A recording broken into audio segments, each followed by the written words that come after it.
Professor Chomsky, I was wondering what's your opinion on such overly populist left-wing agitators such as Michael Moore are, and whether they're of any remote help in America today?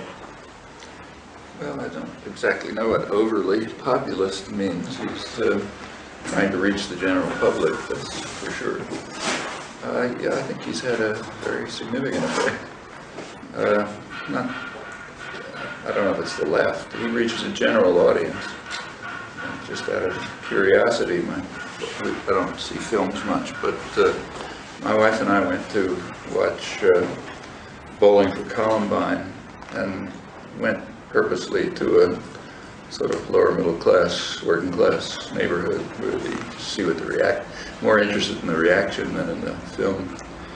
And it was interesting. I mean, in a way, he was mocking their beliefs and commitments, but it was a pretty enthusiastic audience, whether because it wasn't entirely clear whether it was because they were regarding it as satire and not meaningful, or whether they resonated to what he was saying. But he certainly has reached a very wide audience, but not particularly the left, which he's not talking to. They don't have to be told that they don't like guns.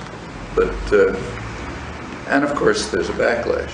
So across the spectrum of educated opinion, from what's called left in the United States, like the New York Times, which recently was described as the most left-wing institution on the face of the earth by the president's economic advisor, a distinguished economist from Harvard. So from the New York Times over to the far right, there's they exploit him as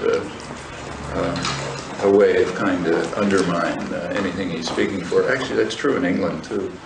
I don't read the English press regularly, of course, but I did happen to be here last May when the Cannes Festival was going on, and I did won or came close to winning a prize.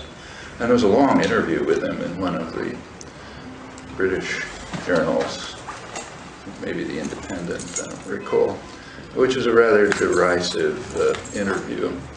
I don't recall the author, but in it he made the standard accusations that Moore lies and he's not trustworthy and so on. And the proof that he lies, the main proof that he lies, which was kind of interesting, is that he claims to have come from a working class background, but his father owned a house and owned a car, so he's lying. His father was an auto worker, and he's claiming to come from a working class background, which tells you something about, not about him, but about England, and about the way the notion of class has been eliminated from consciousness. So if a person's working class, he's not working class if he happens to own a car, which every steel worker does.